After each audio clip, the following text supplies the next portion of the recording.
안녕하십니까, 성경영 교수입니다. 훈민복음, 세상을 깨우는 말씀을 통해 여러분과 함께 말씀을 나누고 하나님의 뜻이 무엇인가를 알아가는 그런 귀한 시간이 되었으면 좋겠습니다. 오늘 또 함께 하신 귀한 세 분이 계십니다. 안녕하세요. 안녕하세요. 반갑습니다. 지난주에 우리는 이 호세아의 역사적인 그 배경, 그 다음에 정황, 이런 것들을 이제 고려해 봤는데요. 오늘은 이제 본격적으로 1장부터 쓱 본문을 살피면서 이 말씀이 우리에게 무엇을 의미하는가를 좀 살펴보도록 하겠습니다. 먼저 이제 이 1장 2절에서 2장 1절의 구절을 봐보십시오. 처음에는 굉장히 절망적입니다. 하나님이 호세아에게 몸을 파는 여자를 찾아가서 결혼하라 그래요. 그래서 굉장히 절망적인데 다행인 것은 뭐냐면은 후반부에서 2장 1절까지 잠시나마 소망으로 반전이 됩니다. 그래서 우리에게 굉장히 이제 극적인 반전을 주는데 그 사이에 이제 새 아이의 이름이 언급이 되면서 새 아이가 태어나면서 어떻게 이 아이들이 소망의 반전이 될 것인가를 암시하고 있는 그런 섹션이라고 보시면 될 것 같습니다. 먼저 1장 2절 말씀을 우리 원석 형제님이 좀 읽어주실래요? 네. 여호와께서 처음 호세아에게 말씀하실 때 여호와께서 호세아에게 이르시되 너는 가서 음란한 여자를 맞이하여 음란한 자식들을 낳으라. 이 나라가 여호와를 떠나 크게 음란함이니라 하시니. 자, 하나님이 처음에 호세아에게 말씀하셨다고 그러죠. 근데 이건 이제 맨 처음에 선지자 사명을 주실 때라는 뜻은 아니에요. 왜냐면은 만약에 선지자로서 자리를 잡기 전부터 이런 일을 한다면 아무도 이 사람을 인정하지 않을 것 같아요. 왜냐면은 이 선지자라고 어떠한 뭐 이렇게 크레덴셜도 없는데 갑자기 창녀하고 결혼하면서 뭐 이게 하나님의 뜻이라고 얘기하면 누가 믿겠어요? 그래서 이 처음 초창기에 호세아는 아마 사역을 통해서 자기 자신이 참 선지자라는 것을 세상에 알렸을 것 같습니다. 그리고 나서 어느 정도 이제 그 명성이 쌓이니까 그때 하나님의 명령이 가히 충격적입니다. 음란한 여자. 이 히브리어 단어는 굉장히 완곡어법을 사용해서 표현한 겁니다. 다른 데서는 창녀로 번역이 됩니다. 그러니까 몸을 파는 여자와 결혼을 해라. 그리고 그 사이에 음란한 자식들을 낳아라. 왜냐하면 엄마가 음란하니까 당연히 아이도 음란할 수밖에 없겠죠. 자, 이유는 분명합니다. 이건 단순히 하나의 해프닝으로 뭐 너 이렇게 그렇게 살아봐 이게 아니라 호세아에게 이런 불가능한 결혼을 요구하시는 것은 호세아와 이 창녀와의 결혼이 이스라엘과 하나님의 관계를 그대로 묘사하고 있기 때문이라는 거예요. 그러니까 하나의 이걸 뭐라 그럴까요? 실천 예언 혹은 행동 예언, 이 메시지를 이런 식으로 전하라 이거예요. 그리고 이제 실제적으로 성경에 보면은 이렇게 행동으로 혹은 실천으로 메시지를 전하는 선지자들이 종종 있죠. 그래서 에스겔 같은 경우에도 완전히 그냥 벙어리 행세를 7년 반 동안 하기도 하고, 그리고 뭐 이 아내가 죽었는데 하나님이 명령하셔서 슬픔을 전혀 표현하지 못하고 마치 딴 사람, 나하고 전혀 상관없는 사람이 죽은 것처럼, 심지어는 슬퍼하지도 말고 그리고 장례식 음식도 먹지 말라고 하시는 그런 경우들이 있어요. 그래서 선지자들은 이렇게 종종 행동과 실천을 통해서 메시지를 전할 때가 있거든요. 그래서 이건 이제 굉장히 큰 충격적인 요구인데 호세아는 어떠했을까? 하나님은 분명히 이유를 말씀하십니다. 이 나라가 지금 여호와를 떠나서 크게 음란했기 때문에 너는 이걸 네 삶에서 보이라 이거예요. 하나의 실천적인 행동적인 예언으로 보여줘라. 분명히 이유는 명분은 돼요. 그러나 순종하기는 굉장히 어려웠을 것 같아요. 아마도 이제 예전에 유행했던 유행가 가사처럼 이날 호세아는요, 이 길이 나의 길인가? 이 길 끝에서 나는 행복할 수 있을까? 근데 이제 문제는 뭐냐면은 이건 이제 호세아 이야기잖아요. 네. 만약에 하나님이 우리에게 이걸 요구하시면 어떻게 할 것인가? 와, 진짜 순종하기 어려울 것 같긴 해요. 그러실 리가 없지요, 하나님께서. 왜요? 하나님께서 그러실 리가 없죠. 하나님이 정말 그러실 리가 없을까요? 교수님은 혹시나 호세아와 같은 상황이 놓인다면 어떻게 하셨을 것 같으세요? 질문으로 저를 잡으시는군요. 예리해. 저는 도망갈 것 같아요. 저는 요나의 심정을 충분히 이해합니다. 요나에게 니느웨로 가라고 그랬더니 딴 데로 도망가잖아요. 저는 충분히 이해할 것 같아요. 경우가 좀 다른 게 이 호세아 선지자가 어떤 여자를 사랑하게 됐는데 이 여자가 알고 봤더니 창녀였고 그러면 하나님께 기도하는 중에 제가 이 여자를 사랑하겠습니다라고 기도할 수 있지만 그렇죠. 정말 이 지금 전혀 다른 경우잖아요. 완전 사랑에 빠진 게 아니고 그냥 창녀와 결혼해라. 그렇죠. 이건 너무 다른 것 같아요. 그래요. 그러니까 이건 이해가 돼도 순종하기는 굉장히 어려운 것 같아요. 네. 그래서 우리가 계속 기도하면서 고민하고 생각해야 될 것은 하나님, 만약에 하나님이 이런 명령을 하시면은 순종할 수 있는 용기와 마음을 주시옵소서 하면서 기도는 해야 돼요. 왜냐하면 우리가 끊임없이 기도로 준비함으로 인해서 정말 황당한 일이 벌어질 때 그걸 감당해야 되니까. 근데 걱정 안 하셔도 될 게 절대 이런 일은 없을 겁니다, 이제는. 아멘. 왜냐하면 이미 하나님은 호세아를 통해서 한 번 자신의 그 진한 사랑을 보여주셨어요. 네. 그리고 이미 정경은 이제 닫혀진 책이죠. 그렇기 때문에 우리에게 이런 걸 요구하셔서 또 하나의 성경책을 써 가실 이유는 없잖아요. 네. 그러니까는 우리는 전혀 이런 거 걱정하시지 않아도 되기는 하는데 네. 그러나 그럼에도 불구하고 너무나도 충격적이고 맞아요. 그리고 호세아가 정말 대단하다. 이런 일을 순종할 수 있었다는 것은 정말 대단하다. 이건 우리가 인정하고 맞아요. 우리도 정말 호세아처럼 끝까지 순종하는 마음을 달라는 기도는 계속해야 돼요. 네. 다음 섹션을 들어가겠는데 한번 읽어주시죠. 이에 그가 가서 디블라임의 딸 고멜을 맞이하였더니 고멜이 임신하여 아들을 낳음에 여호와께서 호세아에게 이르시되 그의 이름을 이스르엘이라 하라. 조금 후에 내가 이스라엘의 피를 예후의 집에 갚으며 이스라엘 족속의 나라를 패할 것임이니라. 그날에 내가 이스라엘 골짜기에서 이스라엘의 활을 꺾으리라 하시니라. 디블라임의 딸 고멜. 사실 고멜이라는 이름이 역대기의 계보에 몇 번 나오기는 하는데 이게 남자 이름이에요, 원래는. 그런데 여기서는 이제 여자 이름으로 나오고 그다음에 이제 디블라임이란 말이 히브리어는 아닙니다. 그래서 이제 대부분 학자들이 아마도 고멜은 다른 나라에서 이스라엘로 이주해 와서 몸을 팔던 사람이었을 것이다. 그렇게 이제 많이들 생각을 해요. 호세아가 얼마나 고민했는지 얼마나 많은 시간이 흘렀는지 우리는 알 수는 없습니다. 참으로 많이 기도했겠죠. 그렇죠?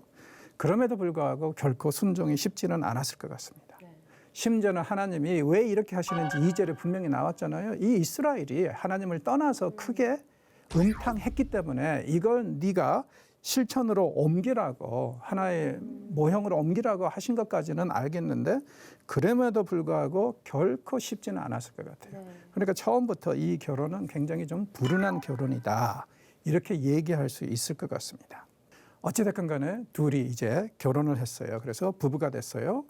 4절에 보니까 어때요? 아이가 태어났습니다. 이스르엘이라고 이름을 지으라고 그러죠. 하나님이 지어주신 이름이에요. 성경에 보면은 선지자들의 자녀들을 하나님이 이름 지어주시는 경우들이 종종 나옵니다. 이사야의 경우에도 스왈 야습, 마에샬라 하스바즈 이렇게 하나님이 아예 이름을 지어주시면서 앞으로 다가올 심판과 이 역경에 대해서 미리 이 아이들의 이름을 통해서 경고하라고 그렇게 말씀하시기도 하거든요. 이스라엘 원래 이름은 참 좋은 의미예요. 하나님이 키우시다, 심으시다. 그러니까 풍요로움을 뜻하는 이름입니다. 그런데 이 내용을 보십시오. 예후의 피가 언급이 되죠. 그리고 이스라엘의 활이 꺾어질 것을 얘기를 하죠. 무슨 뜻이냐면은 이 이스라엘이라는 이름이 그런 긍정적인 의미를 떠나서 엄청난 피부림이 임할 것이다. 그리고 이제 4절을 보면 예후 집에 갚으실 것이라고 그러는데 예후는 누군가요? 혹시 역대하에 나오는 선지자인가요? 열왕기에 나오는 왕이죠. 오므리 왕조의 아합 왕을 기억하십니까? 그 사람이 아주 최악의 왕이었죠. 북왕국에서. 저는 그 두 사람, 아내가 이세벨이라는 여자였는데 예. 시돈에서 시집온 공주였어요. 저는 이 이세벨과 그 아합 이 부부를요, 환상의 커플 혹은 환장할 커플이라 그래요. 재짓기에 딱 좋은 컨비네이션. 우유부단한 남편, 강하고 악한 아내. 네. 그래가지고 완전히 이스라엘을 우상화시켜버렸잖아요. 그러니까 이 저기 바알과 아세라를 숭배하도록. 그때 이제 예후에게 하나님께서 소명을 주셨거든요. 제거해라. 그리고 네가 왕이 되라. 그래서 이제 왕이 됐는데 문제는 뭐냐면은 예후가 개혁을 단행했어요. 이 아합이 했던 일을 많이 뒤집고. 그런데 2% 부족한 개혁이었어요. 뭐예요? 상당한 뭐였냐면은 네. 정치적인 이유로 인해서요, 베델과 단에 있는 금송아지들은 제거하지 않고 숭배를 했습니다. 왜냐하면 그것마저 제거하면은 예루살렘에 가서 예배를 드려야 되는데 이게 이제 정치적으로 너무 부담이 되는 거예요. 그래서 이제 백성들을 빼앗길 수도 있고 인질로 잡힐 수도 있고 그렇기 때문에 이제 그것은 안 했어요. 그래서 이제 성경은 그가 개혁을 단행하기는 했지만 2% 부족한 개혁을 했기 때문에 하나님이 그에게 4대까지 통치할 것이라고 그의 자손이 이 예언을 하십니다. 이게 이제 열왕기하 10장에 나와 있는데 자, 이 4대 이게 바로 이제 이 시대 호세아 시대 때 4대째인 스가랴 왕이 암살을 당함으로 인해서 이 예후 왕조가 90년 만에 막을 내립니다. 그래서 여기서 이제 미리 그 말씀을 해 주시는 거예요. 이때가 언제냐면 752년 3년경에 마지막 왕 스가랴가 죽거든요.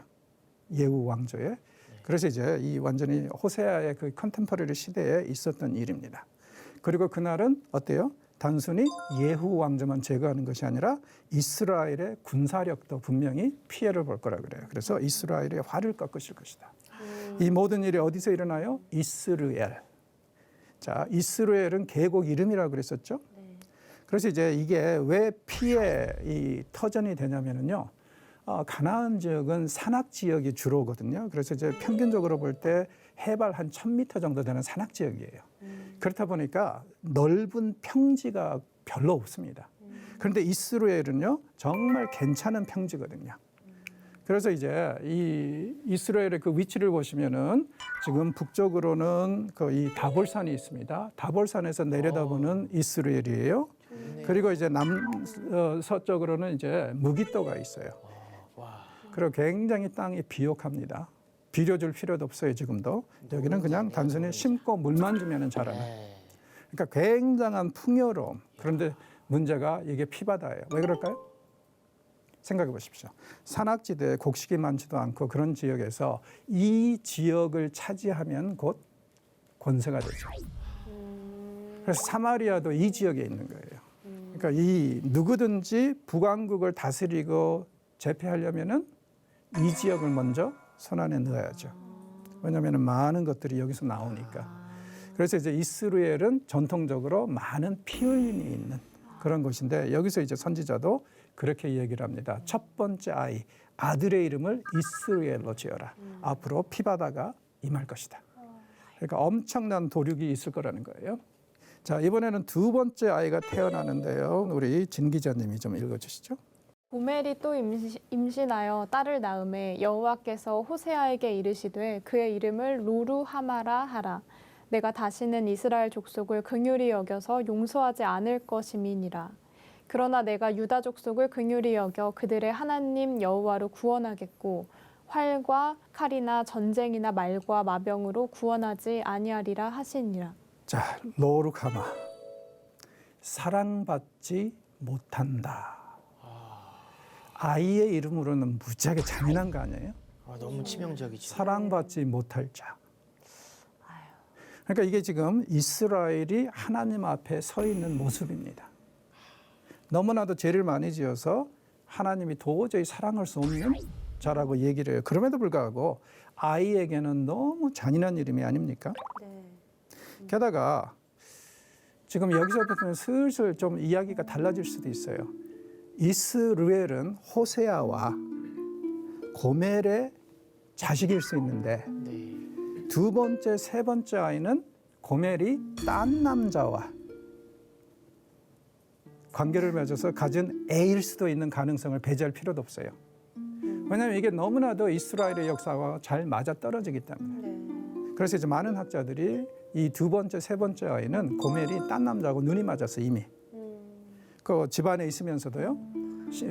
그러면서도 딴 남자하고 눈이 맞아서 얻은 아이다. 이렇게 이제 얘기를 합니다. 그런데 이제 재밌는 것은 뭐냐면은 6절은 분명히 북왕국 이스라엘은 이렇게 절대 그를 사랑하지 않겠다고 하시지만 7절 보십시오.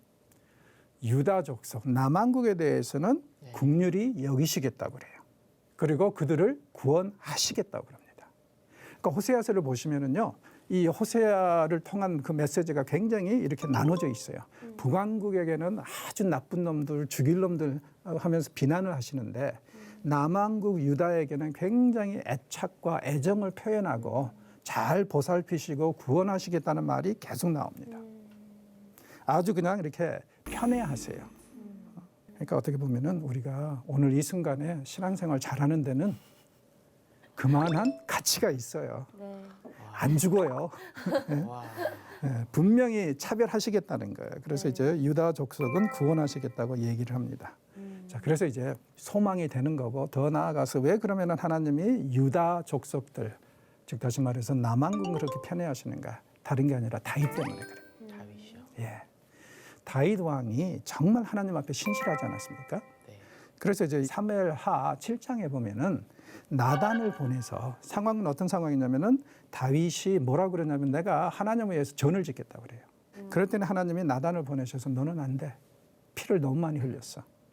그리고 모든 사람에게는 각자의 역할이 있어. 근데 너의 역할은 전쟁을 해서 땅을 이루는 것이고 그다음에 성전을 지을 물자를 모으는 것이야. 그러면서 뭐라고 그랬냐면 네가 그래도 이렇게 귀하고 소중한 생각을 했으니까 오히려 내가 너를 위해서 집을 지어주겠다고 그러시거든요. 그러면서 너와 네 자손이 이 백성을 영원히 통치할 것이라 그래요. 그게 이제 구체적으로 메시아가 예수님이 다윗의 후손으로 오실 것이라는 첫 번째 약속입니다. 예언이에요. 자, 그래서 그 이후로 선지자들은 끊임없이 외치죠. 장차 메시아가 오시면 누구의 후손으로 오신다? 다윗의 후손으로. 이 사무엘하 7장 때문에 그래요. 그래서 계속 그걸 이제 반복하는데 놀라운 은총. 그러니까 놀라운 게 뭐냐면은 하나님이 이 약속을 주실 때는 벌써 1000년대거든요. BC. 그리고 지금 호세아 시대는 750년대니까 한 250년 정도가 흘렀어요. 그런데도 하나님은 그 약속을 잊지 않으십니다. 하나님에게 약속을 받으시잖아요. 네. 그러면은 믿으십시오. 아멘. 우리 때에 이루어지지 않을 수는 있어요. 네. 그러나 분명히 때가 되면 우리의 때가 아니라 하나님의 때가 되면 이루십니다. 그런 성경이 끊임없이 반복하고 강조하는 그런 원리입니다. 그러니 걱정하지 마십시오. 네. 다음 말씀은 우리 진 기자님이 좀 읽어주시죠. 고멜이 로루하마를 젖댄 후에 또 임신하여 아들을 낳음에 여호와께서 이르시되 그의 이름을 로암미라 하라. 너희는 내 백성이 아니요 나는 너희 하나님이 되지 아니할 것임이니라.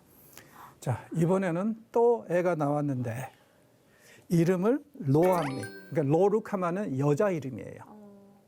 로암미는 남자 이름입니다. 이 아이의 이름이 상징하는 바는 뭐예요? 더 이상 이스라엘은 내 백성이 아니다. 버렸다는 거죠. 그러니까 기가 막히죠. 자, 그래서 이제 완전히 절망적이지만 사실은 마지막에 갑자기 아무런 예고 없이 반전을 합니다. 그러나 이스라엘 자손의 수가 바다의 모래같이. 어디서 많이 봤죠, 이 말. 바다의 모래. 다윗에게 약속한 그 전에. 아브람. 예, 아브라함 어디? 창세기 한 15장. 예, 아브람. 아브라함에게 말씀하실 때 너의 후손이 바다의 모래알처럼 많아질 것이다. 그러니까 이건 뭐냐면은 다시 회복시켜 주시겠다는 거예요, 이스라엘을. 도저히 숫자를 셀 수 없을 정도로. 그리고 너희들은 거기에서 살아계신 하나님의 아들이라 할 것이다. 그러니까 지금 더 이상 하나님의 자녀가 아니라고 선언한 그 장소에서 완전히 모든 것이 반전될 거라는 거예요. 언제 이런 일이 있는가? 먼 후에 2장에 가서 보면은요, 죄값을 다 치르고 난 다음에 있을 일이지만 그래도 있을 일이에요. 감사한 거죠. 그리고 이제 이 여기서 아이들의 이름을 통해서 다 반전을 시켜요. 더 이상 어때요? 그 땅에서는 이스라엘 날이 클 것이라고 얘기를 하죠. 11절에. 그래서 이제 형제에게는 암미라고 하고 자매에게는 루카마라 하라. 그러니까 세 아이 이름이 다 나왔어요. 이스라엘, 암미, 루카마. 로는 히브리어로 부정사거든요. 그래서 로루카마, 로암미 하면은 아니다, 아니다는 뜻인데 하나님이 이 날이 되면 어떻게 하시겠다? 그 부정사를 다 떼주시겠다는 거예요. 그러니까 완전한 반전을 예고를 하고 있습니다.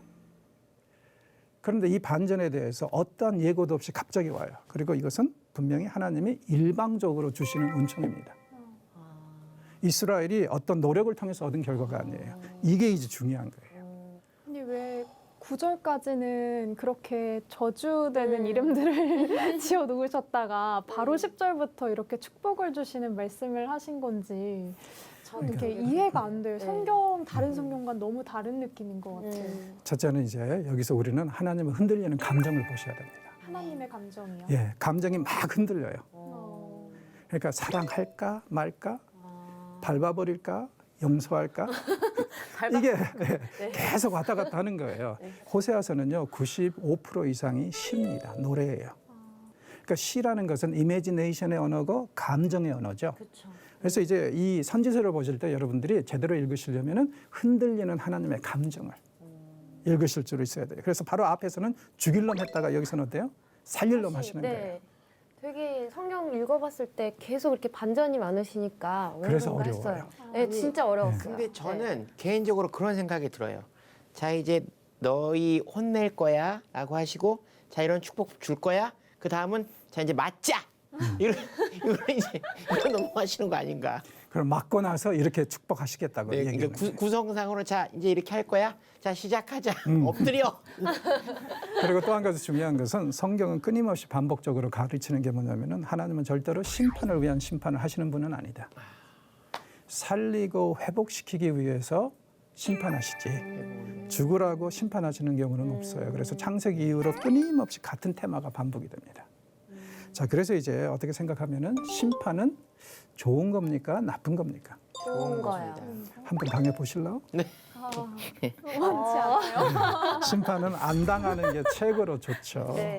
심판을 당해도 성경은 뭐라 그래요? 절망하지 말라 그러죠. 네. 왜? 하나님이 자녀로 삼으신 증거고 더 나아가서 회복이 곧바로 뒤따를 거니까. 그러니까 심판이 빠르면 빠를수록 첫째는 죄 짓는 시간이 줄어들죠. 둘째, 회복이 빨라지죠. 괜찮은 거예요. 하나님께서 말씀하신 이 특별한 사명에 순종한 호세아는 아내 고멜과 세 자녀를 통해서 하나님이 어떻게 이스라엘을 심판하시고 회복시킬 것인가를 말씀하셨습니다. 자, 다음 시간에는 2장에서 이게 정확히 어떻게 이스라엘에게 적용이 되는지를 우리가 좀 살펴보도록 하겠습니다. 수고하셨습니다. 감사합니다.